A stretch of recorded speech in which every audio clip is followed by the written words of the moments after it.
بەناوی خوای گەورە سڵاوتان لێبێت بینەرانی بەڕێز و خۆشەویست لاڵقەی ئەم جارەی بەرنامەی ئەمڕۆدا باز لە کاریگەریەکانی ئەنجامی هەڵبژاردنەکانی تورکیا لەسەر ناوخۆی تورکیا و وڵاتانی دیکە دەکەین. با میێندارێک لە بەڕێزان لە ئەستۆدیۆی سەرەکی عومەر عەلی شارەزار لە کاروباری تورکیا لە هاولێریشەوە نەوزاد عومەر شارەزار لە کاروباری تورکیا. سەرەتا ڕاپۆرتێک دەبینین دواتر لەگەڵ میوانەکانمان شڕۆڤەی ئەم پرسە دەکەین.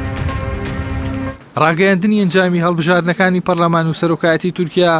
ڕەجەب تەیب ئۆردۆگانی لە پێگەی خۆی داهێشتەوە و گۆڕانکاری ڕیشەیی لە سیستەمی سیاسی تورکیا داهێنایە ئاراوە و سیستەمی سەرۆکایەتی و دەسەڵاتەکانی سەرۆک کۆماری بەهێزتر کرد. هاوکات دەسەڵاتە کۆماریەکانی لە بەردەم ئۆپۆزیسیۆنێکی پەرلەمانی بەهێزدا هێشتەوە. چاودێرانی ڕەوشی تورکیا پێیان وایە بەو پێی یاکەپە هێزێکی چارەنووسازە و توانیوێتی بۆ ساڵانێکی درێژ متمانەی خەڵک بباتەوە لە ئێستاشدا درێژە بە فەرمانڕەوایی خۆی دەدات. خەڵکی تورکیا لە ئێستادا بیر لە بنەمای ئابووری و ژیانی ئاسوودەیی و هێوری کۆمەڵایەتی دەکاتەوە. ئەم هێورە کۆمەڵایەتیانە ئەم بنەما ئابووریانە وەکو لە دوایین کۆنگرەی ئەکەپەدا کە جەختی لەسەر کراوە ئێمە تێدەگەیشتین ئەم هێزێکی داهات و ساز و چارەنووساز دەبێت بۆ تورکیا، چونکە لە بەرنامەی ئەودا کە تاوەکو 2053 نەخشە ڕێداری دیاری کردووە، لە 2002ەوە کە دامەزرا، لە 2001ەوە دامەزرا و لە 2002ەوە کە هاتۆتە سەر تەختی دەسەڵات و بۆ چەندین خولی پەرلەمانی و سەرۆکایەتی و شارەوانی هێزێکی باڵا دەستە توانیوێتی هەموو ئەو بەرنامانەی کە بیان باتە پێشەوە وەخۆی جێبەجیان بکات جگە لە دۆزێکی دیاریکراو کە بریتێ لە دۆزی کورد. هەرچی پرسی کورد و ئەگەرەکانی قۆناغی دوای هەڵبژاردنیشە تا ئێستا ئاسۆیەکی ڕوونی نییە. هەروەها پێشبینیش بۆ ڕێکارەکانی مامەڵەکردن لەگەڵ دۆزی کووردا ئەوەیە کە بە هەمان ئەو میکانیزمانە مامەڵەی لەگەڵدا دەکرێت کە لە ساڵانی ڕابردوودا کراوە. بەو پێی گۆڕینێکی ڕیشەیی لە نەخشەی سیاسی تورکیادا ڕووی نەداوە. هاوکات چاودێرێکی ڕەوشی تورکیاش دەڵێت پرسی کورد بووەتە خانێکی شێرپەنجەیی بۆ تورکیا و ئۆردۆگانیش دەیەوێت بەبێ گەڕانەوە بۆ پەکەکە و هەدەپە کۆتایی بە پرسی کێشەی کورد بهێنێت. کێشەی کورد لە تورکیادا وەکو خەلایەکی سەرەتانی وایە، وەکو شانێکی شێرپەنجەی وایە کە دەبێت چارەسەر بکرێت، هەتاکو درەنگیش بکەوێت ئەمە تەشە نەدەستێنێت. واز دەکەم کە ئەردۆغان تەنها ئەوەی دەویست کە سیستەمی سەرۆکایەتی سەر بگرێت لە تورکیادا و خۆشی سەرۆکایەتیە و ڕاوتە بکات. لە ئێستادا ئەوانەی هێناوەتە دی بۆیە خۆی بەتەنیا هەوڵی چارەسەرکردنی کێشەی کورد دەدات بەبێ ئەوەی بگەڕێتەوە بۆ مخاتبی لایەنێکی سیاسی کوردی لە تورکیا. هەدەپە وەک پارتێکی کوردی بەهێز توانی لە کۆی 600 کورسی پەرلەمانی تورکیا 67 کورسی بەدەست بێنێت و بربەسی لە سەدادا تێپەڕێنێت. لە ئێستاشدا بەکۆی کاندیدە کوردەکانی پارتەکانی دیکەشەوە نزیکەی 116 ئەندام پەرلەمانی کورد کورسی پەرلەمانی تورکیایان بەدەستهێناوە. با بڕوای چاودێرانیش ئەم جارە کورد دەتوانێت لە ڕێگەی پرۆژەی هاوبەش و خەباتی پەرلەمانیەوە لە چارەسەری کێشەکانی نزیک بێتەوە و ئەوەش بە تاکە دەرفەتی بەدەستهێنانی مافەکانی کورد دەزانن لە چوارچێوەی کۆماری نوێی تورکیادا. ئیحسان سابر، کەناڵی ئاسمانی پەیام، سلێمانی.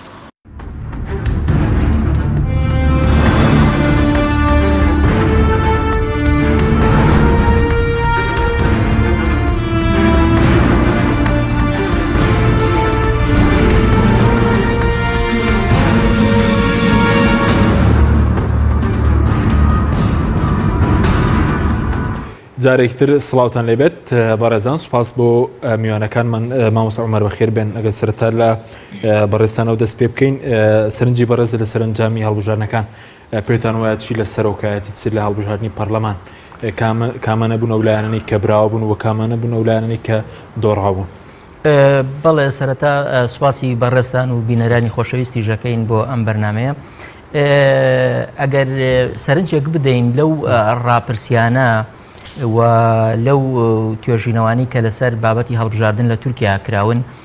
ئەمانە ئەبن بە چەند جۆرێکەوە. لەبەرەوە ئەو بەرەنجامانەی کە ئێستا بەدەساتون لەوانەیە بڵێم نزیکە لە واقعی سیاسی تورکیاوە، بەهۆی ئەو دابشبوونە جوگرافیا سیاسی کە هێتی، هەروەها بەهۆی سەنگی ئەو پارتە سیاسیانی کە تایەتی و هەروەها بنزیکی ئەو پارتانە لە جەماوەر و ئەو بەرنامە و پرۆژەی کە هەر یەکێک لەو پارتە سیاسیانی پێیان بۆ خەڵک.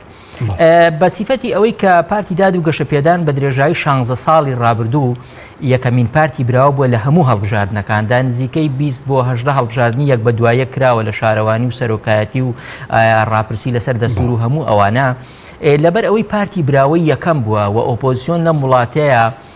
لە هیچ هەڵبژاردنەکان نەیتوانیوە براوە بێ و نەیتوانیوە بگاتە دەسەڵات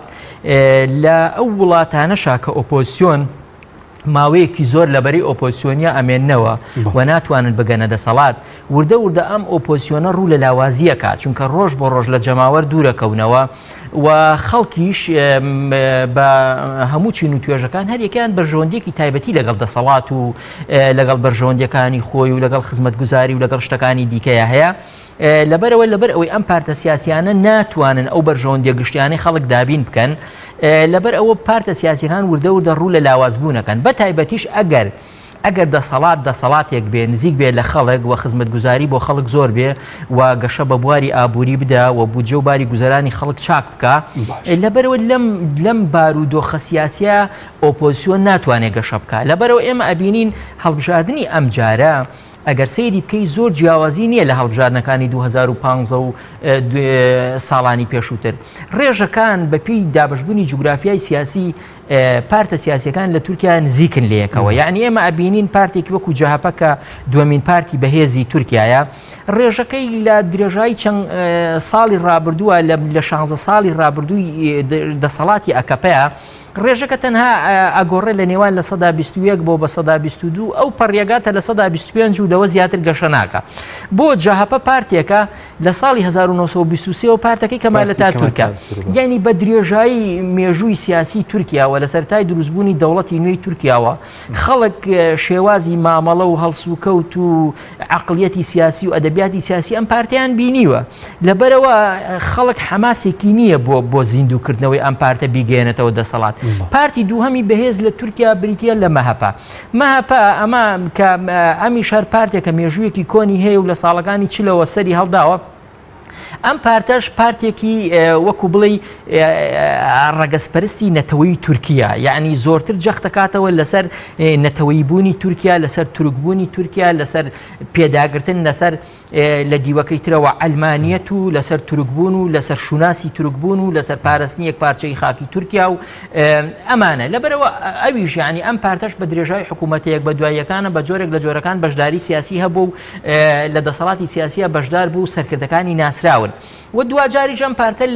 لە دوایەمین هینیا تووشی ئینشقاق بوو یعنی تووشی لێکترازان و دابڕان بوو ئەبینین کە میراڵ ئاکشنەر کە وەزیری ناوخۆی پێشوو بوو لە سەردەمی حکوومەتەکەی ئەربەکانە ئەبینی ئەویش کە ئێستا لەم دوایانەیە ئەندامی مەهەبە بوو پێش 6 مانگ لەمە و پێش جیاب و پارتێکی تری دروست کرد بە ناوی پارتی ئیان پارتی چاک ئەمەش کە کەواتە دابڕانێک و لێکترازانێک لە ناو مەهەپەیە هەیە کە بەشێکی چوون استراتیژێتێکی نوێیان لەگەڵ ئەکەپە دروست کرد و بەشێکیشیان جیابوونەوە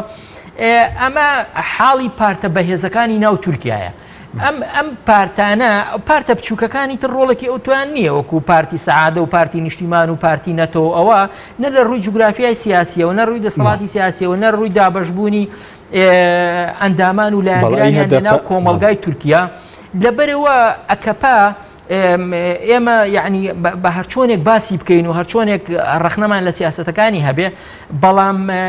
گەورەترین پارتی گەلانی تورکیای ئۆکاری چێک کە مەسەلەن 16 ساڵە ئەم پارتە لە حکومڕانی بەردەوامە وەرتوانێت بمێنێتەوە لە دەسەڵات بەڵێ هۆکارەکان چین کۆمەڵێک هۆکار هەیە یعنی کە توانیوێتی ئەم پارتە لە دەسەڵات تا بمێنێتەوە ئێمە ئەگەر بگەڕێینەوە بۆ ساڵی 2001 لەو کاتەیە کە پارتی داد و گەشەپێدان تایە سەر هەڵەدا و بارودۆخی سیاسی ئەو کاتەی تورکیا بێنە لە پێش چاوی خۆتەوە لە ڕووی ئەمنیەوە لە ڕووی سیاسیەوە لە ڕووی ئابووریەوە هەروەها لە ڕووی بارودۆخی تورکیا لە ناو کۆمەلگای نێودەوڵەتی و ئەو پێگەی تورکیا لە ڕۆژهەڵاتی ناوەڕاست یعنی هەموو ئەمانە بە تایبەتی لە بواری ئابووریە یعنی تورکیا یەکێکە لە گەندەڵترین یەکێکە لە دڵترین وڵاتانی ڕۆژهەڵاتی ناوەڕاست لە ریزی 113هەمین وڵاتە لە ڕووی ئابووریەوە یعنی ئابووریەکەی بەو شێوەیە داتەپیوە یعنی لیرەی تورکی لە بەرامبەر دۆلارە لە بەرامبەر یۆرۆ لە بەرامبەر ئەوانی ترە هیچ سنگێکی نییە و حاڵی خەڵک گوزەرانێکی زۆر خراپی هەیە و گەندەڵیەکی زۆر بەناو هەموو دام و دەستگاکانی دەوڵەتە هینی کردووە بڵاو بۆتەوە و لە هەمان کاتە ئەنجا دامەزراوەی سەربازی ڕۆڵی دامەزراوەی سەربازی و ئەو هەیمەنەی کە هەیەی و ئەوەی کە پێی ئەڵێن دەوڵەتی قوڵ لەناو دەوڵەتی تورکیا یعنی هەموو ئەو مافیا بەهێزانی کە بەناوی ئەسکەر و بەناوی هێزە سیاسیەکان و بەرژەوەندی خوازەکانەوە چوونە ناو کرۆکی دەوڵەتەوە و لە ناو هەناوی دەوڵەتەوە ئابووری و سیادە و هەموو شتێکی دەوڵەتیان تێکشکانەوە لەبەرەوە گەلی تورکیا لە حاڵەتێک و بارودۆخێکا بوو زۆر خراپ لە ڕووی سیاسی لە ڕووی ئابووری لە ڕووی کۆمەڵایەتیەوە کە ئەگەڕا بە شوێن فریادڕەسێکە کە ڕزگاری بێ لەم هێزانە لەبەرەوە ئەبینین کاتێک لە ساڵی 2002 پارتی داد و گەشەپێدان سەر هەڵەدا و پارتی داد و گەشەپێدانیش ئەزمونێکی هەبوو پێشتر لە ناوخۆی حیزبی ڕەفاوە هاتوون حیزبی ڕەفا هەم لە ساڵی 1970 بۆ ماوەی 2 ساڵ لەگەڵ تانسۆچیلەر و پارتی نیشتیمانی دایک ئەزمونێکی دەسەڵاتی هەبوو وهروە ئەم ئۆردوخان خۆی لە ساڵی 94ەوە تا 98 لە ماوەی 4 ساڵە سەرۆکی شارەوانیەکانی ئەستەمبول بووە یعنی ئەو ئەزمونەی کە لە ئەستەمبول کە لە شارەوانەکانی ئەستەمبول تۆ بڕۆ پێش وەرگرتنی ئۆردوغان ئەستەمبول ببینە ئەستەمبول شارێکی وێرانە شارێکە وەکو زبڵدان وایە گوزەرانێکی زۆر ناخۆشی هەیە نرخی شتومەک زۆر گرانە یعنی هیچ خزمەت گوزاریەکی تیانە بەڵام لەو کاتەوە کە ئۆردوغان دێ ئەستەمبول ئەکاتە ئەزمونێک بۆ هەموو تورکیا من پێم وایە ئەوەی کە وای کرد کە خەڵک لە 2002 ئەو دەنگە گەورە بە پارتی داد و گەشەپێدان بووە ئەزمونی ئۆردوغان بوو لە ئەستەمبولە یعنی ئەو ئەزمونە جوانەی کە پێشکەشی کرد کە توانی هەموو قەرزەکانی ئەستەمبول بداتەوە گەشە بە ئەستەمبول بە و لێرەشەوە پاش ڕاگەاندنی ئەو پارتە لەسەر دەستی کۆمەڵە خەڵکی باش و خۆ کۆمەڵە خەڵکی بە ئەزمون و ڕاگەاندنی دەستورێکی نوێ بۆ تورکیا ئەمە بۆ جێگەی هیوای خەڵکی تورکیا و لە 2002 ئەو دەنگانەی هێنا سپاس دەکەم دەتەگەرم لای بەڕێز ئەگەر بچین هەورێ لای مامۆستا نەوزات مامۆستا زۆر سپاس بۆ بەشداریتان لە بەرنامەکەماندا سەرنجیەوە چیە لەسەر ئەنجامی هەڵبژاردنەکانی پەرلەمان و سەرۆکایەتی مامۆستا باسی چەند لایەنێکی کرد سەبارەت بە هەدەپە ئەنجامی دەنگدان بۆ پەرلەمان بۆ هەدەپە پێ دوای ئەنجامێکی باش و سەرکەوتوو بوو وەکو پارتێکی کوردی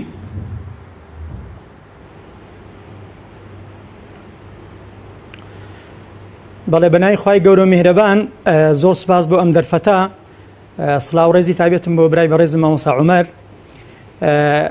ئەلبەتە ئەم هەڵبژاردنەی ئەمجارەی تورکیا هەڵبژاردنێکە دەتوانین بڵێن لە ڕووی سیاسی و لە ڕووی ئابووری و لە ڕووی پەیوەندی سیاسەکان و علاقاتی نێودەوڵەتی ئەم جارەیان تورکیا کەوتە قۆناغێکی تازەوە ئەو بانگەشانەی کە لە سەرەتای دەستپێکی بانگەشی هەڵبژاردنەکان هەم ئۆردۆغان وەکو سەرۆکۆمار دەیکرد و هەم پارتەکەشی کە پارتی داد و گەشەپێدان لە ڕووی چاکسازی ئابووری و لە ڕووی پەرەپێدانی سیاسی لە ڕووی بەهێزکردنی ژێرخانی ئابووری وڵات ئەتوانین بڵێن دەرەنجامەکان وا دەرکەوتن کە لە بەرژەوەندی پارتی داد و گەشەپێدان لەلایەکە وەکو حزب لەلایەکی تریشەوە لە بەرژەوەندی ئۆردۆغان شکایەوە ئەگەرچیش لە زۆربەی ڕاپرسیەکانی پێشوو ئەمان بینی لە زۆرێک لە ڕاپرسیەکان بەهۆی منافەسەیەکی زۆری نێوان ئەم چەند ڕێکابەرەی کە چێبرچیان دەکرد لەسەر بەدەستێنانی زۆرترین دەنگی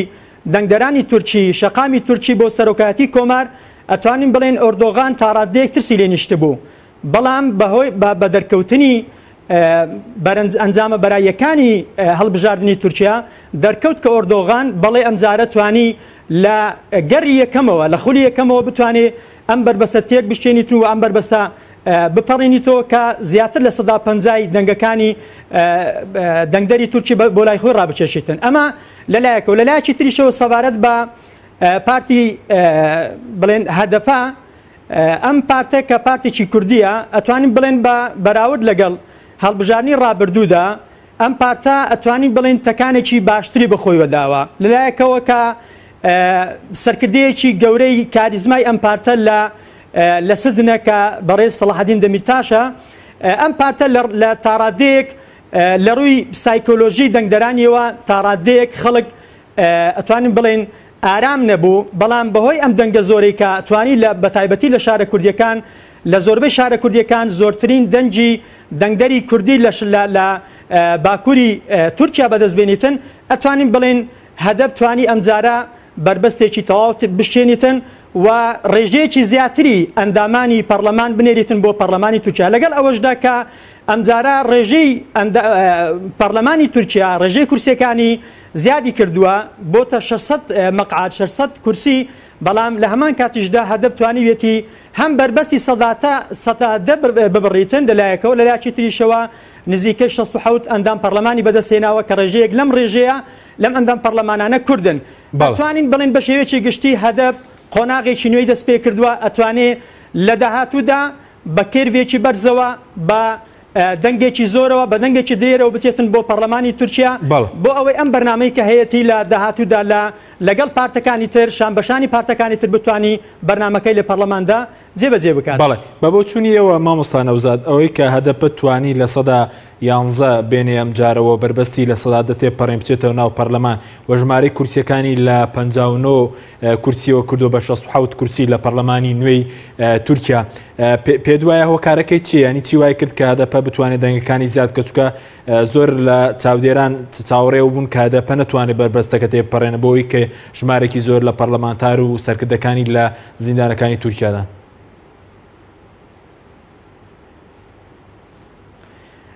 بەڵێ چەند هۆکارێک هەیە یەکێک لەم هۆکارانە بەڕێز دەمیرتاش کە ئێستا لە سزنە ڕەنگە خەڵک دەنگدەری تورکی بە تایبەتی دەنگدەری بڵێن شارە کوردیەکان سۆز و عەتفێک بەرامبەر بەم کەسایەتی و بەم کاریزما بەهێزە ڕەنگە وای کردبێتن کە بتوانێت کە مەیلی زۆربەی دەنگدەرا کوردیەکان بەلای خۆی دەڕابچێشیتن ئەمەیەک لە هۆکارەکان بوو. هۆکارێکی تریشیان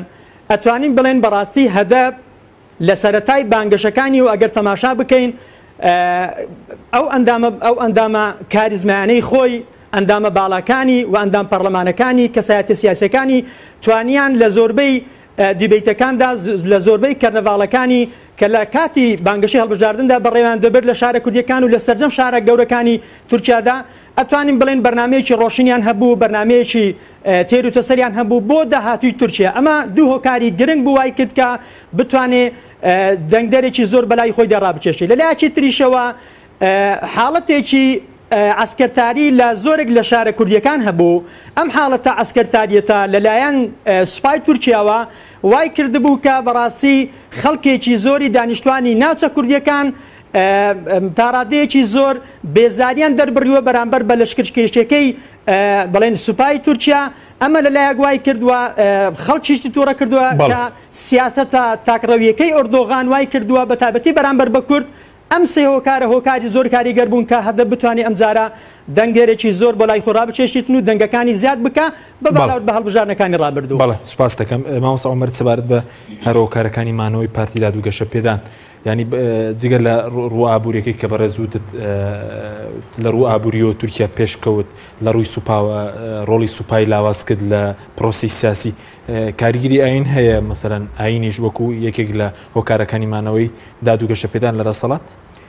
بەڵا ئەگەر سەرنجین وەکوتمان لە 2002 کە پارتی داد و گەشەپێدان سەر هەڵەدا پارتێکی جیاوازە لە جۆری ئەو پارتانی کە هەبووە لە تورکیا ینی هەم تەنانەت لە هاوشێوەی ئیسلامیەکەی خۆشی کە لە پارتی ڕەفاوە هاتووە بە گوتارێکی سیاسی و ئەدەبیاتی سیاسی نوێوە هاتەوە کە جیاواز بوو تەنانەت لەوەی کە ئەربەکان و حیزبی ڕەفا و حیزبی فەزیلەشەی بوو لە پێش ئەوانە بەڵکو ئەم جارەیان بە کەڵکوەرگرتن لە هەموو ئەزمونونەکانی پارتە ئیسلامیەکان و پارتە ئیسلامیەکان پارتە ئەلمانیەکان و چەپەکانیش توانی شێوازێکی نوێ لە پارتێکی سیاسی نوێ دروست بکە کە ئەمە زۆرتر لە پارتە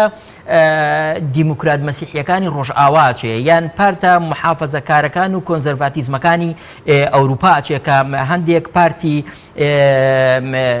دیموکرات مەسیحی هەن لە ئەڵمانیا لە فەڕەنسا لە هەندێک لە وڵاتانی ترە کە هاوشێوەی پارتی داد و گەشەپێدانن لەبەرەوە پارتی داد و گەشەپێدان وەکتم بە کەڵک وەرگرتن لەو ئەزمونەی هەم ناوخۆی تورکیا و هەم دەرەوەی تورکیا توانیان جۆرێکی تر لە پارتێکی سیاسی نوێ دروستکەن. ئەم جارەیان بە پێچەوانی پارتە ئیسلامیەکانی ترەوە ئێستا کۆمەڵە تۆ پارتی ئیسلامی تر بنەمای ئەندامبوون لەوانەیە ئیلتیزامی ئیسلامی و مسلمانەتی بکاتە بنەمای ئەندامبوون لە ناو پارتە سیاسیەکەیە. بەڵام ئەو هات هاوڵاتی بوونی کردە سەرچاوەیەک بۆ پشت بەستن بۆ بە ئەندامبوون لەو پارتیا. ئێستا بۆ نمونە یعنی تۆ هەر لە سەرەتای 2002 وەکوتمان کاتێک کە بەرنامەی سیاسی پارتەکە ئەبینی پرۆژەی سیاسی پارتەکە ئەبینی و پەیڕۆ پرۆگرامی پارتی دەدوگەشەپێدان وەرە بیخوێنەرەوە کە چۆنە خەڵکە چەند باس لەواکە کە ئەمە پارتێکی ئیسلامیە بەڵام تۆ کاتێک کە پەیڕۆ پرۆگرامی ئەو پارتا خوێنیەوە هیچ وشەیەکی نە ئیسلامی نە موسڵمان بوون نە هیچ شتێکی تیا نابینی بۆ چونکە ئەمە لەسەر بنەمای هاونیشتیمانی بوون دای ئەڕێژێ لەسەر بنەمای هاوڵاتی بوون خۆی لە ڕاستیشا پارتی سیاسیە بێ وابێ پارتی سیاسی کاتێک کە تۆ باز لە سیاسە دەکەی سیاسە لە ناو پارتێکی سیاسی ئەبێ بۆ هەموو کۆمەڵگا بێ ئەبێ بۆ هەموو چین و توێژەکانی بێ ئەبێ بۆ خەڵکی موسڵمان و ناموسڵمان بێ ئەبێ بۆ خەڵکی چەپ و ڕاست بێ ئەبێ بۆ ئافرەتێکی سفور و ئافرەتێکی مەحەجەبە بێ ئەبێ بۆ پیاوێکی ڕیژدار و پیاوێکی بێڕیشیش بێ پارتی سیاسی ئەبێ توانای کۆکردنەوەی هەموو ئەم لایەنانەی هەبێ لەبەرەوە پارتی دادوگەشەپێدان کاتێک کە پارتەکە دروستەکەن لەسەر بنەمای ئەم عەقڵیەتە نوێ دروستیەکەن ئەمەش ئەبێ تەمای ئەوەیە کە ببێ بە پارتی هەموو گەلانی تورکیا و هەموو چین و توێژەکان و گەلان و نەتەوەکانی تورکیا زۆر بە ئاسانی بتوان ببنە ئەندامی ئەم پارتە ئەم بردنەوەی پەیوەندی بە کەسایەتی ئەردۆغانەوەی ئەم دادوگەشەپێدان خو پەیوەندی بە خودی حیزبەکەوەیە چونکە ئێستا دەبین ئەردۆغان لە هەڵبژاردننی سەرۆکایەتی توانیوێتی لە 1952 بەرەزمێنێ لە خولی یەکەم ببێ بە سەرۆکۆماری نوێی تورکیا لە سیستەمی سەرۆکایەتی بەڵام دەنگەکانی پارتی دادوگەشەپێدان کەمی کردووە لە چاوەی کورسیەکانی پەرلەمان زیادی کردووە پێشتر 370 کورسیە بوو لە 550 ئێستا 295 کورسیە لە 600 کورسی پەرلەمانی بەڵێ ئەمە ئێمە ئەبینین ئەبێ قۆناغەکە دابش بکەین بە دوو قۆناغی جیاواز قۆناغی 10 ساڵی یەکەمی پارتی دادوگەشەپێدان من پەیوەندی بە ئۆردوغانەوە نییە یعنی تۆ سێری دامەزرێنەرانی پارتی دادوگەشەپێدان بکە یعنی کۆمەڵە کەسایەتی زۆر بەرزی تورکیان یعنی ئەم یعنی لە عەبدوڵڵا گوڵ و باباجان و داود یعنی کۆمەڵە کەسایەتی گەورەی تورکیان ئەمانە کۆمەڵە خەڵکی ئەکادیمی کۆمەڵە خەڵکی سیاسی بەرز و ئەمانە داڕێژەری پرۆژەکان لەبەرەوە لە سەرەتاوە پرۆژەکە کە دێ بە ناوی ڕزگارکردنی تورکیا لە هەیمەنە و دەسەڵاتی عەسکەر هەروەها لە تاگڕەوی و لە ئەلمانیەتێکی توندڕە و کەسەر زاڵە بەسەر تورکایە و گەڕانەوە بۆ مافی مەدەنی و دانانی دەستورێک کە پارێزگاری لە مافە مەدەنیەکانی خەڵک بکە و هەروەها بڕوابوون بە مافەکانی هاوڵاتی بوون هاوڵاتیەکە هەرچی بێ هەر ڕەگەزێکە هەر نەتەوەیەکە هەر دید و بۆچوونێکی هەیە وە فراوانکردنی ئازادیەکانی تاک و ئازادیەکانی کۆمەڵ لە ناوخۆی کۆمەلگای تورکیا لەبەرەوە 10 ساڵ یەکەم ئێمە ئەم پرۆژەیە ئەبینین پرۆژەکە پەیوەندی بە شخصی ئۆردوگانەوە نییە بەڵام وردە وردە لەو کاتەوە کە ئۆردوگان ئەبێتە سەرۆکوەزیران و درێژە ئەمێنێتەوە لە دەسەڵاتە و لە پۆست یەکەمی حیزب و پاشان 2014 ئەبێ بە سەرۆک کۆمار وردە وردە ئەم پرۆژە لە پرۆژەیەکی گەورەی ئاکپارتیەوە کورتە بێتەوە بۆ ئۆردوغانیزم یعنی وردە وردە ئۆردوگان تەنانەت بەشێک لە کەسایەتیە نزیکەکان و دامەزرێنە نزیکەکانی ئاکپارتیش نیگەرانەکە باشە بەڵام وەکاری چێ بۆ ئەردۆغان توانی بەو بەهێزی دەرکەوێت دامەزرێنەکانی تر ینی هەندێکیان وازیان لە سیاسەتێناوە یاخود دوورکەوتونەوە بەڵێ هەڵبەتە بڵین و نەڵین لە کەسایەتی ئۆردوغانە هەندێک کاریزمایی هەیە ئەم کاریزمایی بوونە وای لێ کردووە کە زیاتر دەرکەوێت وەکوتم هەر لە سەرەتای ساڵی 94ەوە کە شارەوانی ئەستەمبول بەدەستەوە ئاگرێ وردە وردە ئەم کەسایەتیە دەرەکەوێت گەشاکە دێتە پێشەوە ئەنجابواری زیاتری بۆ ڕەخسا لە ناو دادوگەشەپێدانە کە زیاتر برەو بە تواناکانی خۆی بدە و بەهاتنە پێشەوەی ئەمە وردە وردە بیر لەوە کاتەوە کە سیستمی ئایندەی سیاسی تورکیا لەو ئاراستەی وردە وردە بەرەولادانەچێکە پرۆژەیەکی گەورەی نیشتیمانیە و بۆ هەموو گەلانی تورکیا و بۆ هەموو گەشەپێدانی دیموکراسی ئەوە وردە وردە گەڕێتەوە سەر ئەوەی چۆن ئۆردوغان لە دەسەڵاتە بمێنێتەوە و چۆن ئۆردوغان درێژە بە ژیانی سیاسی خۆی بداوەکو کەسایەتی یەکەمی پارتەکە لەبەرەوە لە ئێستای ناوپارتیدا گەشەپێدان ئێستا ئەبینین زۆربەی دامەزرێنەرانی سەرەکی کە لە ساڵی 2002 بەشدار بوون لە بەدامەزرانیان پارتای ئێستا یان وازیان هێناوە یان لە دەرەوەی پارتی دادوگەشەپێدانن یان گەڕاونەوە بۆ ماڵەوە کە دیارترینیان داود ئۆغڵۆ و عەبدوڵڵا گوڵ و ئەمانن بۆ نەردۆخان کەم جارە دەنگەکانی بەرزتێناوە زیاتر بەرزتێناوە لە پارتیدا لە پارتەکەی دەرخەریەوە نییە کە گەلی تورکیا زیاتر لە پارتەکە ئەردۆغانیان لا مەبەستە بەڵە آخر ئێمە ئەبێ لێرەوە سەیری شتێک بکەین ئەمە توێژینەوەی زۆربەی چاودێرانی سیاسی بوو چاودێرانی سیاسی هەر لەو بڕواایە بوون کە بەڵە ئۆردوغان ئەگەر خولی یەکەمیش سەر نەکەوی خولی دووەم هەر سەرەکەوێت بۆچی چونکە کاتێک کە گەلی تورکیا دەنگی دا لە 2007 لە نیسانی 2007 بە ئەو گۆڕانکاریانەی کە لە سیستمەکەی ئاڕێدەوە بڕیاریاندا کە سیستمەکە لە پەرلەمانیەوە بگۆڕن بۆ سەرۆکایەتی کەواتە ئەمە گەلی تورکیا ئەم بڕیاری داوە لەبەرەوە ناکرێت تۆ ئێستا گەل بڕیاریاوە سیستمەکە خۆی بیگۆڕێ بەڵام دوجار ئێستا یەکێک کە ئەوێ ئەم سیستمە جێبەجێ بکە کە گەل خۆی بۆ دیاری بکە ئێستا ئەم گەلە پەشیمان بێتەوە بڕیارێکی تر بە سوپاس دەکەم مامۆستا نەوزە سەبارەت بە تایبەتمەندەکانی سیستەمی ئێستا کە لە ماڵبژاردنەوە چۆتە بواری جێبەجێکردنەوە سیستەمی سەرۆکایەتی پێ دوایە چ کاریگەریەکی دەبێت بۆ کاریگەری دەبێت مەسەلەن بۆ سەقامگیری تورکیا لە ناو خۆی لە ڕووی ئابوووریەوە لە ڕووی سیاسیەوە لە ڕووی پرسی کوردەوە یاخود بە پێچەوانەوە سیستەمەکە دۆخی تورکیا ئاڵۆز دەکات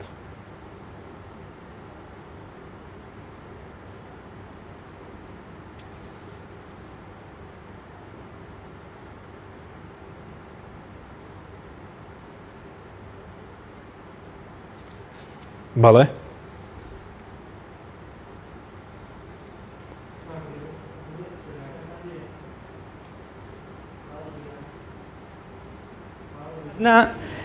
ئەتوانێت لە چەند ڕوویەکەوە سیستەمی سەرۆکایەتی بە قازانجی شخصی خودی ئۆردۆغان بشێتەوە لەلایەکەوە کە خۆتان نەزانن لە سیستەمی سەرۆکایەتیدا باڵادەستی سەلاحیەتەکان و هەروەها زۆربەی زۆری ئەو دەسەڵاتانێک کە هەیە ئەگەڕێتەوە بۆ خودی سەرۆک کۆمار خودی سەرۆک کۆمار لە سیستەمی سەرۆکایەتیدا کۆمەڵێک بڕیار هەیە ئەتوانی دەری بکە کۆمەڵێک یاسای ئەتوانی دەری بکە کۆمەڵێک قەراری ئەتوانی دەری بکە بەبێ ئەوەی بگەڕێتەوە بۆ پەرلەمان بەبێ ئەوەی پێویستی بە دەنجی پەرلەمان هەبێتن لەوانە بۆ نمونە لە لەشکرکێشی بۆ سنوورەکانی سەرسنوورەکان و دەرەوەی سنووری خۆشیەوە ئەوە لە دەسەڵاتی سەر و کۆماردایە بەتەنیا ئەتوانی بڕیار لێبدا بەبێ ئەوەی بگەڕێتەوە بۆ پەرلەمانە بێ ئەوەی پرس بە حکوومەت بکاتن ئەمە یەک خاڵی دووەم بۆ مەسەلەی دیبلۆماسی بۆ مەسەلەی علاقاتی دیبلۆماسی سیاسی ئەوەشیان هەدا دەسەڵاتی خودی سەر و کۆماردایە ناگەڕێتەوە بۆ پەرلەمان بەڵام لە ڕووی ئابووریشەوە ئەتوانم بڵێم تا ڕادەیەک ڕەنگە هەڵبژاردنەکانی تورکیا لەبەرەوەی گەرموگوڕی زۆری پێوە دیار بوو ئەم هەڵبژاردنە ئەبێتە هۆی ئەوەی کە ڕەنگە لە ڕووی ئابووریەوە تەکانێکی تر بە شەقامی تورکیەوە بە وڵاتی تورکیاوە خۆی بەخۆیەوە ببینێتەوە سەرنجی زۆرێک لە کۆمپانیەکان بەلای خۆی دەڕابچێشیتن بۆی کە ئەمجارە لە دوای تەجروبەی وایە تەجروبەی تورکیا بەو شێوەیە لە دوای هەموو هەڵبژاردنێکەوە کە خۆتان نەزانن تورکیا لە ڕووی هەڵبژاردنەوە تا ڕادەیەک دیموکراسیەکی زۆری پێوە دیارە خۆتانە بینن تا ڕادێکی زۆر شەفافە و چێبرچەیەکی زۆر لە نێوان لیستەکاندا ئەکرێتن هەر بینیمان لە چێبرچەی نێوان چەندین کەسایەتی بۆ سەر و کۆمار بۆ جاری یەکەم بینیمان کە بەڕێز ئۆردۆغان لە دوای دەرکەوتنی ئەنجامە بەراییەکان زۆرێک لە معارەزەکانی لە چێبرچێکارەکانی خۆی کەسایەتی بەهێزەکانی ئۆپۆزیسیۆنیشکە خودی محەڕەم ئینجا کە لە دوای ئەویش دەنجی هێناوە بەڵام ڕازی بوو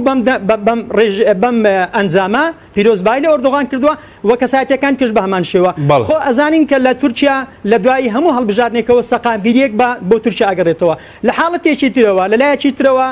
بۆ مەسەلەی کورد ئەتوانم بڵێم بۆ کورد ئەم جارە ئەبینین ڕاستە ڕێژەی دەنگەکانی زیاد کردووە بۆ پەرلەمان بەڵام ئەم ڕێژەی کە زیادی کردووە بۆ پەرلەمان ڕەنگە بەهۆی بڕیارە تاکڕەویەکانی خودی سەر و کۆمار ڕەنگە تەسیر و کاریگەرێکی ئەوتۆی نەبێتن ئەم ڕێژەیە کە لە پەرلەمان کوردەکان هێناویانە یان بڵێن هەدەف هێناویەتی بۆچی لەبەرەوەی ئەگەر تەماشا بکەینێ ئەم قەبارەیە 67 کورسی لە نێو 600 مەقعدی پەرلەمانی کورسەکان ئەوەندە زۆر نییە مەقعدەکان ئەوەندە زۆر نیە ناتوانانی بەتەنیا بربەست لە بەردەم هەر پرۆژەیەکی ئاکپارتی دروست بکاتن کە بێتن لە پەرلەمان بڕیار لەسەر بدایان بیکات بە یاسا بۆیە ئەگەر بێت و هەدەف بە شێوەیەکی عاقڵانە بە شێوەیەکی کە بڵێن ورد مامەڵەیەکی تەندروست لەگەر دەرەنجامەکان نەکاتن خۆی نزیک نەخاتەوە لە ئاکپارتی لە داد و گەشە پێدان بۆی کە بتوانێت من ئومێد دەکەم لە داهاتوودا لە دوای ڕاگەاندنی ئەنجامی کۆتایی هەدەف بتوانێت دەرس لە هەڵبژاردننی ڕابردووە بگرێتن کە ئەو کاتە ئاکپارتی داوای لێ کرد کە بێت حکوومەتی لەگەر تشکیل بکە کابینێ لەگەر تشکیل بکە بەڵام هەدەف بەداخەوە ڕەتی کردەوە ئەم جار ئەگەر بێت و هەدەف بێوێتن قەزەی کوردی لە تورکیا بەرەو پێش ببە و پرۆسەی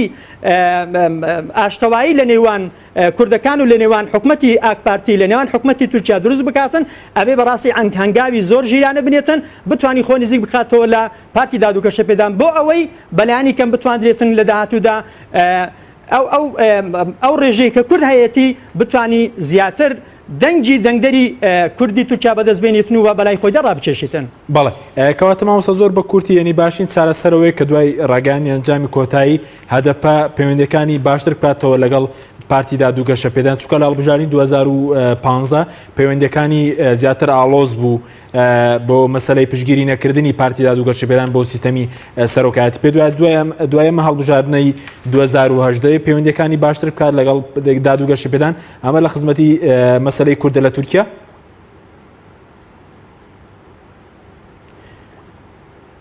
بەڵێ بە دڵنیاییەوە من پێم وایە هیچ ڕێگاکی تری لە بەردەستدانیە ئەگەر بێت و هەدەف بێوێتن سەقامگیری بۆ ناوچە کوردیەکان بگەڕێتەوە ئەگەر بێوێتن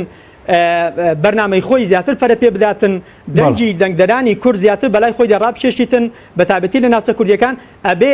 خۆی لە پارتی دادوگەشە پێدان نزیک بخاتەوە هەر پێشنیارێکی کە بۆ تەشکیلکردنی کابینەی نوێی حکوومەت ئەبێ هەدەف خۆی لە دانوستاندا بێتن لەگەر دادوگەشە پێدان بۆ ئەوی بتوانێت بەلایانی کەم بەشێک لەو دەستکەوتانی کە کورد هەیەی لە چەند ساڵی ڕابردوودا لە دەستیدا ئەمجارە بتوانێتن بەو بڕیاری سیاسی خۆیدا بچێتەوە بۆی بتوانێت کۆمەڵێک لە سوود بۆ کوردەکان بەدەستبێنێتن. بەڵێ سوپاس دەکەین بەڵێ بینێرانی بەڕێز ناوبڕێکی کورت و دەگەڕێینەوە لاتان لەگەڵمان بمێننەوە. تۆپ ئارت تاکە بریکاری تۆڕی میدیایی کۆمەڵ بۆ دروستکردن و بڵاوکردنەوەی ڕیکلام. تۆپ ئارت. دنیا دیکۆر بۆ کەوانتەر و تەختەی ئەرزی. لە دنیا دیکۆر ئامادەین بۆ دروستکردنی کەوانتەر و دانانی تەختەی ئەرزی بە باشترین کوالیتی و نرخی گونجاو. دروستکردنی کەوانتەر بە خواستی خۆتان بە کەرەستەی MDF و HDF و HPL و R-Click و داری سروشتی و باڵۆن پرێس. هەروەها دروستکردنی کەوانتەری تاقیگە و WC و کابینات با کەرەستەی کۆمپاکت لامینات کە دژە بەکتریا و دژە ئاو و دژە ئەسیدە. بۆ دڵنیابوون لە کوالیتی و نرخی گونجاو تەنها دنیا دیکۆر هەڵبژێرە. دنیا دیکۆر.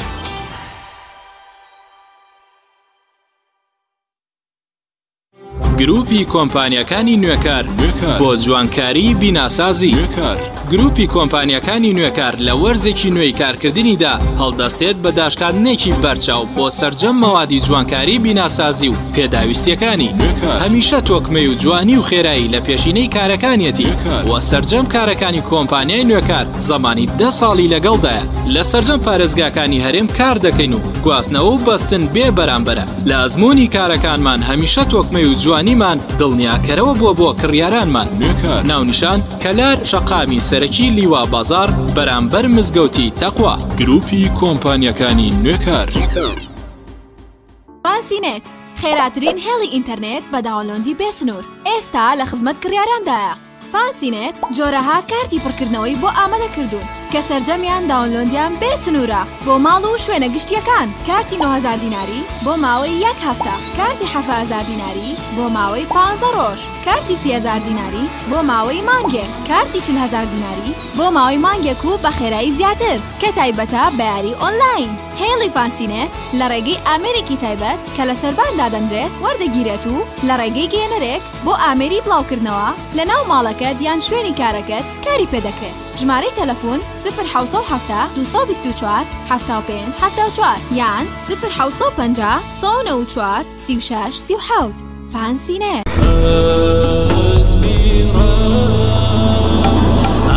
ئەزانن چیا ئەسپیڕەش سەرچاوی چێژە و ڕەونەقدار و گەش بەراکەت و خێر پێویستی ماڵە وەرن لای ئێمە بانە بن بێبەش برنج و ساوار شعری ئەو چایە ماش و نیسکون و ڕۆن و لۆبیایە ئەسپیڕەش تەنیا و بێوێنە و جیایە چی خواردن هەیە هەمووی مەلایە هێندە هەرزانە کەس نابێ بێبەش کوالێتی بەرز و تام و بۆنی خۆش بەرهەمە شازاکانی ئەسپیڕەش بەرهەمە شازاکانی ئەسپیڕەش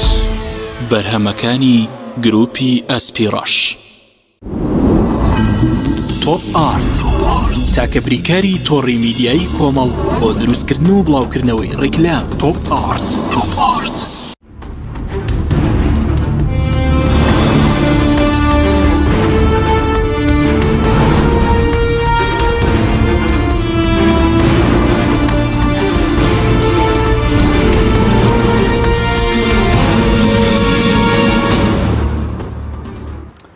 جارێکتر سڵاوتان لەبێت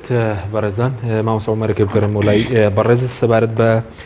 مەسلەی دەسەڵاتەکانی سەرۆک کۆمار دیارتین و دەسەڵاتانە چین کە سەرۆک کۆمار لەمە دووە پیادەیان دەکا ئەو پرسیارشم لە مامۆستا نەوزاد کرد مەسەقامگیری بۆ تورکیا دێنێ یا خۆ دەپێچانەوە ناسەقامگیری بۆ نمونە و دەسەڵاتانەی کە سەرۆک کۆماری ترانزیتی بێ لە سیستەمی سەرۆکایەتی. بەڵێ ئەگەر سەرنج بدەین هەر گۆڕینی سیستمەکە و ئەو ئامانجانی کە هەیەە لە گۆڕینی سیستمەکە چییە؟ یعنی ئەوان لە کاتێکە کە باس دەواکەن ئێمە سیستمەکە ئەگۆڕین بۆ سەرۆکایەتی بە سیفەتی ئەوەی کە بڕیاردان لە ناو سیستمی پەرلەمانیە ئاڵۆزە کاتێکی زۆری ئەوێ و ئۆپۆزیسیۆن و زۆر لایەن بەشداری تیاکەن و بێ بچێتە پەرلەمان و تەداول بکرێت لە بینم پەرتە سیاسیەکانە و بیرروڕای جیاواز لە سەر ئەو کێشە سیاسیانە هەیە لەبەرەوە زۆر بەدرەنگ ئەگەنە ئەنجامی بڕیارێک لەبەرەوە ئەوان ئەیانەوێ ئێستا ئەڵێ ئەگەر تۆ ئەتەوێت هەتا بانگەشەکەی پارتی داد و گەشەپێدان ئەم جارە چی بوو دەوڵەتێکی بەهێز پەرلەمانێکی بەهێز حکوومەتێکی بەهێز بەڵام ئێستا پەرلەمانێکی بەهێزیشمان هەیە لە تورکیا دوای ئەم سیستەمە بەڵێ ئێستا ئەبینین سیستمەکە ئێمە زۆر جار بۆی دیارتین دەسەڵاتەکانی سەرۆک کۆمار چی بۆی لای ئێمە بینێراوە کە زیاتر ئەوەیە کە سەرۆک کۆمار ئێستا ئەبێتە سەرۆکی حکوومەت و هەروەها سەرۆکی ئەو بڕیارە تایبەتیانی کە لەلایەنی سەرۆکەوە دەرەچێ هەروە حاڵەتی باری نائاسایی کە ڕاگەندرێ و لە هەمان کاتە بەرپرسیارە بەرامبەر سوپا دامەزراوی سوپا کەوێتە ژێر هەژمونی سەرۆک کۆمارەوە ئەگەر بڕیارێک دەرچا بۆ ڕاگەاندنی جەنگ لەگەڵ وڵاتێکە یان ناردنەدرەوەی سوپا بۆ لایەنێکی تر یان هەر شتێکی تر دانانی پلەدارەکانی سوپا هەموو ئەمانە ئەکەوێتە ژێر دەسەڵاتی سەرۆکەوە هەروەها لە ڕووی حکوومەتە و پێکێنانی حکوومەتەوە حکوومەت لەلایەن سەرۆک کۆمارەوە پێگەیەن پێویستی بە پەرلەمان نییە و جارێکی تر پەرلەمان ناتوانانی پەیوەندی بە ڕێژەی کەم و زۆری پارتی دەسەڵاتدار نییە لە پەرلەمانە بە سیفەتی ئەوەی کە ئەوان ئەڵێن کاتێک کە سەرۆک لەلایەن گەلەوە هەڵەبژێرێ کەواتە گەل متمانەی خۆی داوە بە سەرۆک لەبەرەوە سەرۆک بۆی هەیە کە حکوومەت پێک بێنێ لەبەرەوە لە دانانی وەزیرەکانە سەرۆک کۆمار کاردۆغانە لە سەڵاتی خۆی بە پێ دەسەڵاتی خۆی وەزیرەکان دیاری دەکات دەتوانێت وەزیری کووردا بنێ وەزیری تردا بنێ پێ دەسەڵاتەکانی بە پێی ئەو دەسەڵاتی هەیە کە بەویستی خۆی لە هەڵبژاردنەکانە ئەو پەنا بەچی ئەبەستێ ئایا لە ڕووی نەتەوەیەوە ئەوێ هەموو نەتەوەکان بەشداری تیا بکە هەموو پارتە سیاسیەکان بەشداری تیا بکە یان ئەو حکوومەتەی کە پێگەێنێت تەنها سەر بە پارتی دەسەڵاتدار بن و لە ئەندامانی خۆی دان بنێ هەروە ئەو جێگرانی خۆی کە دان ئەنێ و ئەمە هەموو ئەو سەڵاحیاتن یان میزانیەی پەرلەمان میزانیەی حکوومەت لەلایەن سەرۆکی دەوڵەتەوە ئەخرێتە بەردەمی پەرلەمان تاکو پەرلەمان ئیقراری لێ بکرێ بەس بوتت پەرلەمانێکی بەهێزیشمان دەبێت بە سندی خەڵک دڵن ڕۆڵی پەرلەمان ئێستا لە تورکیا زۆر لاواز بوو چۆن پەرلەمانێکی بەهێزمان دەبێت لە تورکیا نا ئێمە خۆ لە چوارچێوەی ئەو سیستمی کە پێڵێن سەرۆکاتی و پێڵێن پەرلەمانی ئێمە تو ئەگەر لەسەر ئاستێکی جیهانی سەیری بکەیت هەر لە چوارچێوەی سیستمی دیموکراسیایە بەڵام لای هەندێک دەسەڵاتەکان زۆرتر لای پەرلەمانە و لای هەندێکی تر باشە بەس بە پێوەری ئێستا پەرلەمانێکی بەهێز دەبێت لە تورکیا دوای ئەم سیستەمە پەرلەمانێکی بەهێز ئەبێت لە ئەمەیە بۆ نمونە یەکێک لە سەڵاحیەتەکانی پەرلەمان ئەتوانێ ئەگەر سەرۆک کۆمار خیانەتێکی لێ دەرکەوت یان جەریمەیەکی کرد ئەتوانێت پەرلەمان بە زۆرینەی دەنگ سەرۆک ڕاکێشێتە بەردەمی دادگا و یان هەر یەکێک لە وەزیرەکان باتە بەردەمی دارگا و ئەم سەرۆکەش لەو کاتەیە بۆی نییە پەرلەمان هەڵوەشێنێتەوە یان بۆی نییە داوای هەڵبژاردننی نوێ بکە یان هەڵبژاردن پێش بخا بۆ سیفەتانە هەتاکو ئەو تۆمەتانەی لە دادگا لەسەری یەکلا بنەوە لە هەمان کاتە بە شێوەیەکی خەڵتی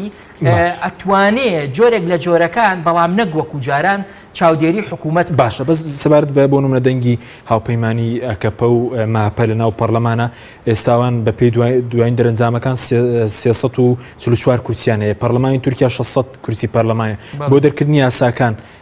پێویستیان بەلایانی تر نییە لە ناو پەرلەمان بۆ دەرکردنی یاساکان بە پێی ئەو سیستمی سەرۆکاتی کە هەیە لەوێشا بە 50 زائیدیەک بڕیارەکان یەک لابنەوە یعنی ئەگەر بێت و ئەکەپا بیتوانایە 301 کورسی بێنێ ئەوە پێویستی بە مەهاپەش نابوو بۆ پێتێپەڕاندنی ئەو بڕیارانی سەرۆکاتی کاچێتەوە پەرلەمان لەبەرەوە لە ئێستادا کە لەگەڵ کێشیان بۆ نمونە لەگەڵ کێشەیەکیان نییە ئەگەر بێت و هەردوو ماپاس 644 کورسی ئەوەی تێپەڕاندووە کە پێویستیان پێدی کە 50 زائیدیەک بێت بەڵ سپاس دەکەم مامۆستا دواتر گرم بۆ لای بەرز سەرسەر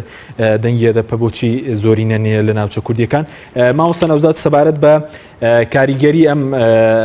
هەڵبژاردنەی تورکیا پێ دوایە چ کاریگەرێکی دەبێت سەبارەت بە پەیوەندەکانی لە تورکیا لەگەڵ سووریا لەگەڵ کاریگەریەکانی لەسەر هەرێمی کوردستانی چ کاریگەرێکی دەبێت بوونەوەی دووبارە بوونەوەی ئەردۆغان بە سەرۆک کۆمار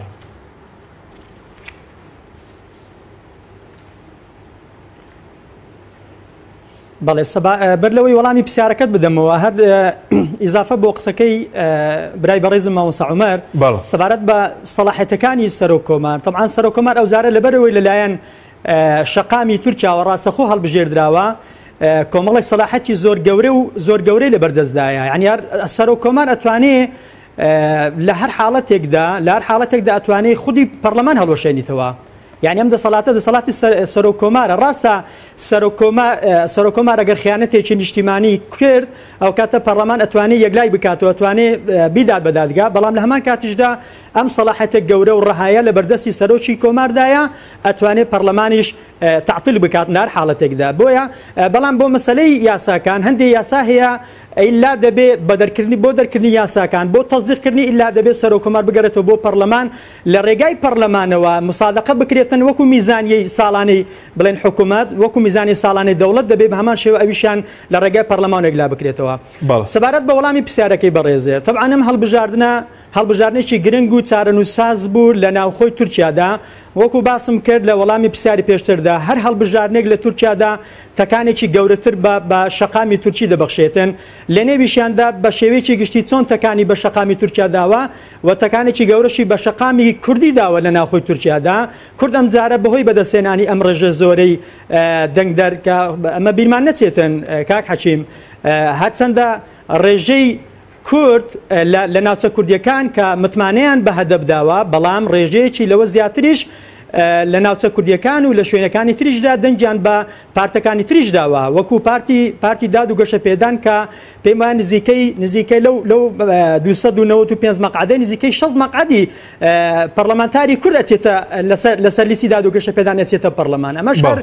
دەنگدەری کوردیە لەوێن دەرێ ئەمەش دەنگدەری کوردی دەنگی پێدا و متمانەی پێداوە بۆیە لایەنەکانی تریژ ڕەنگە جاپەش ئەندامی کوردی بۆ پەرلەمان ئەچێتن و ماپەش ئەندامی کوردی بۆ پەرلەمان ئەچێتن و لایەنەکانی تریژ بۆیە من پێم وایە کورد ئەم جارە بەرەو دەواازەیەکی نوێ دەڕواتێن بەرەو حاڵەتێکی نوێ چارەنووساز دەڕواتێن باسم کرد بەڕاستی دەبێ هەدەپا بە شێوەیەکی زۆر ژیرانە زۆر عاقڵمەندانە بتوانێتن کە بڕیارێکی چارەنووساز بداتن لەوەی کە بتوانێتن لە داهاتووی حکوومەتی تورکیادا پێگەی خۆی بەقۆت بکات پێگەی خۆی بەهێز بکاتن بەوەی کە بتوانێتن بەلایانی کەم ئەو کابینەیە کە سەرۆک کۆمار تشکیلی دەکاتن ڕێژەیەک لە وەزیرەکان کورد بن لە کابینەی داهاتووی حکوومەتی ئۆردۆغان بۆی بتوانین پێگەی کورد لە داهاتووی تورکیادا بەهێز ببێتن بەڵێ تا چەندە دواتر قسە لەسەر کاریگەریەکانی هەڵبژاردن لەسەر سووریا لەسەر هەرێمی کوردستانیش دەکەین بەس مەسەلەی